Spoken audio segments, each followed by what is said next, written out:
Hi friends, मैं सनी स्वागत करता हूं आपके अपने पसंदीदा चैनल अंश स्टडी गुरु में। दोस्तों, एनटीपीसी में ढेर सारी वैकेंसी आई हुई है और उस वैकेंसी का details, full notification, exam pattern से लेके उसके एलिजिबिलिटी एंड सिलेबस, सारा डिटेल्स आपको इस वीडियो के माध्यम से बताने वाला हूं। तो और कौन से स्टूडेंट इस फॉर्म को भर सकते हैं और इस फॉर्म भरने का जो फीस है या प्रोसीजर जो है वो कैसे फॉर्म को फिल किया जाएगा, सारा अपडेट आपको इस वीडियो के माध्यम से दूंगा। तो दोस्तों, अगर चैनल पर नए होंगे तो सब्सक्राइब कर लीजिएगा, उसके साथ ही में बेल आइकन प्रेस करिएगा जिससे नेक्स्ट वीडियो की नोटिफिकेशन आपको मिलती रहे। तो जैसे कि दोस्तों यहाँ लिखा हुआ है, इंजीनियर्स और केमिस्ट्री प्रोफेशनल्स के लिए प्रॉपर कैरियर का अवसर, यानी कि एनटीपीसी लिमिटेड में 64,880 मेगावाट की स्थापित क्षमता के साथ भारत की सबसे बड़ी एकीकृत ऊर्जा कंपनी है, जो कि एनटीपीसी ने हमारे देश की विकास की चुनौतियों को 2032 तक 130 गीगावाट की कुल स्थापित क्षमता प्राप्त करने की महत्वाकांक्षी योजना शुरू करने वाली है। तो एनटीपीसी को अपने स्टेशनों परियोजनाओं को शीघ्र प्रचालन के लिए electrical, mechanical, electronics and instrumentation विशेषतों में 200 अनुभवी सहायक अभियंता यानी कि इंजीनियर E0 ग्रेड पर तथा 30 सहायक chemistry E grade E0 grade की तलाश है, जिसका विवरण कुछ इस प्रकार से आपको प्रस्तुत है इस नोटिफिकेशन में।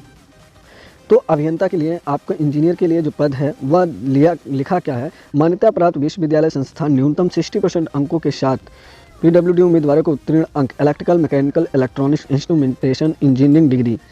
ठीक है, अगर आप पॉलिटेक्निक, अगर आपने डिप्लोमा किया हुआ है, इलेक्ट्रिकल इंजीनियरिंग की है, इलेक्ट्रिकल से या मैकेनिकल से या इलेक्ट्रॉनिक्स से या इंस्ट्रूमेंट से, तो आप इस फॉर्म को भर सकते हैं। जैसे कि यहाँ जो रिक्तियाँ निर्धारित की गई है उसमें आपके कौन से ट्रेड, कौन से ट्रेड किस प्रकार से हैं, यहाँ सारा अपडेट आप देख रहे हैं, यहाँ जो ब्लिंक कर रहा है। ठीक है, उसके बाद आपको यहाँ लिखा हुआ है, अनुभव अपेक्षा प्रोफाइल, थर्मल अथवा गैस पावर प्लांट के प्रचालन, इरेक्शन, निर्माण इंजीनियरिंग में न्यूनतम 1 वर्ष का अनुभव।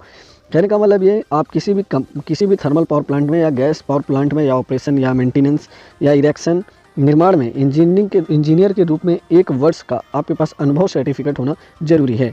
उसके बाद आपकी आयु के बारे में दिया है, आपकी आयु 30 वर्ष तक होना चाहिए। आपका जो वेतन होगा, मासिक वेतन आपका 30,000 से लेके 1,20,000 रुपये होगी। अब सहायक केमिस्ट्री के लिए यहाँ दिया हुआ है, क्या है ये भी आप पढ़ लीजिए। सेम प्रोसीजर है, यहाँ भी लिखा है कि उपयुक्त संवैधानिक प्रदायकी द्वारा मान्यता संस्थान से 60% अंकों के साथ रसायन शास्त्र में MSc अजाय उम्मीद उत्तीर्ण के पद का आवेदन। कहने का मतलब ये 60% अंकों के साथ में आपने MSc की हो केमिस्ट्री से। ठीक है, उसके साथ फिर क्या लिखा है, अनुभव आपका जल उपचार में, जल विशेषण या RO plant, DM plant, treatment plant आदि, बॉयलर वाटर, रसायन बॉयलर वाटर उपचार एवं रासायनिक मापदंडों में तथा कूलिंग वाटर उपचार, थोक रासायनिक विश्लेषण में आपके पास 1 साल का एक्सपीरियंस होना जरूरी है।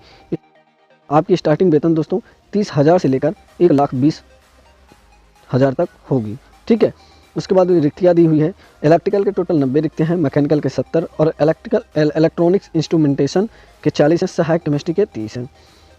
अब यहाँ क्या लिखा हुआ है और देखें, एक बाजू वेयर, एक टांग PW के लिए, यानी कि जो विकलांग कोटा से हैं उनके लिए भी ये फॉर्म है और उनके लिए भी छूट भी दी जाएगी मानदंड, जो कि आप इस वेबसाइट पर जाके सारा और अपडेट पढ़ सकते हैं। वेबसाइट लिखा है www.ntpccareer.net पर उपलब्ध है।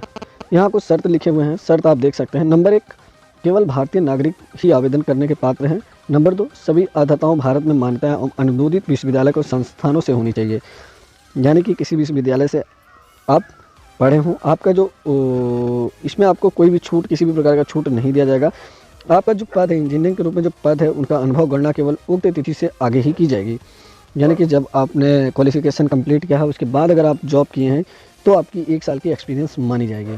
ठीक है, तो कुछ इस प्रकार से शर्त हैं, और भी बहुत से शर्त हैं जो कि आपको खुद पढ़ लेना चाहिए, क्योंकि मैं अगर बताऊंगा धीरे धीरे तो आपको बहुत ज़्यादा समय लगेगा और वीडियो काफ़ी लंबा हो जाएगा, तो आप देखना भी पसंद नहीं करेंगे।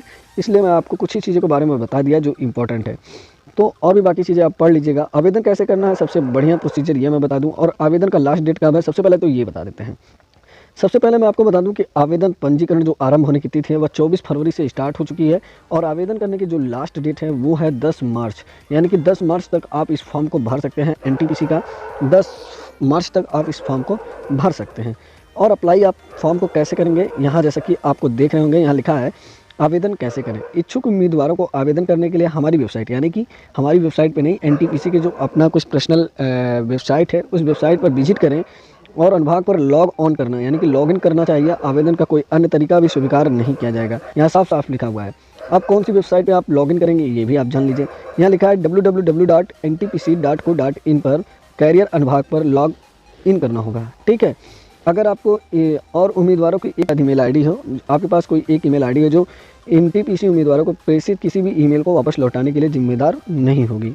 ठीक है, उसके बाद फिर यहाँ और भी लिखा हुआ है ईडब्ल्यूएस के लिए क्या है कैसे है ये भी लिखी हुई है। यहाँ लिखा ऑफलाइन पद्धति भुगतान भारतीय स्टेट बैंक सीएजी ब्रांच नई दिल्ली विशेष तौर पर खोले गए खाता संख्या ये एनटीपीसी की ओर पंजीकरण शुल्क प्राप्त करने की अधिकृत किया गया है। उम्मीदवार इन पे स्लिप को आवेदन पत्र पंजीकरण पोर्टल पर उपलब्ध प्रिंट नज़दीकी एसबीआई शाखा में संपर्क करना होगा। फीस सही प्रकार से जमा करने के आवंटित खाते से राशि जमा करने के लिए केवल पोर्टल से प्रिंटिंग पे इन स्लिप की शाखा कोड जारी करेगा। इस जनरल नंबर को शाखा कोड के उम्मीदवार द्वारा ऑनलाइन पंजीकरण के दौरान भरना होगा। यदि उम्मीदवार किसी गलत खाते में राशि जमा करता है तो इसके लिए एनटीपीसी जिम्मेदार नहीं होगी। कहने का मतलब ये जो आपको फीस देना होगा, यहाँ खाता संख्या लिखा हुआ जो कि आपके नज़दीकी बैंक अकाउंट है या ब्रांच है, तो आप वहाँ जाके संपर्क करें और जानें, फिर उसके बाद से आपका और भी आगे का प्रोसीजर होगा। उसके बाद ऑनलाइन पद्धति के बारे में दी हुई है और वो कैसे ऑनलाइन करना है, वहाँ जाएंगे तो आपको बहुत से ऐसे ऑप्शन खुलते रहेंगे और मिलते रहेंगे, फिर आप इस फॉर्म को सही तरीके से पूर्ण रूप से भर सकते हैं। दोस्तों उम्मीद करता हूँ आपको समझ में आ गया होगा। अगर किसी भी प्रकार की दिक्कत होती है तो कमेंट के माध्यम से पूछ लें। चलिए फिर मिलते हैं दोस्तों अगले अपने वीडियो में, तब तक के लिए अलविदा चाहूँगा। ओके ऑल साथियों, जय हिंद, जहाँ भी रहें स्वस्थ रहें, मस्त रहें, बेस्ट।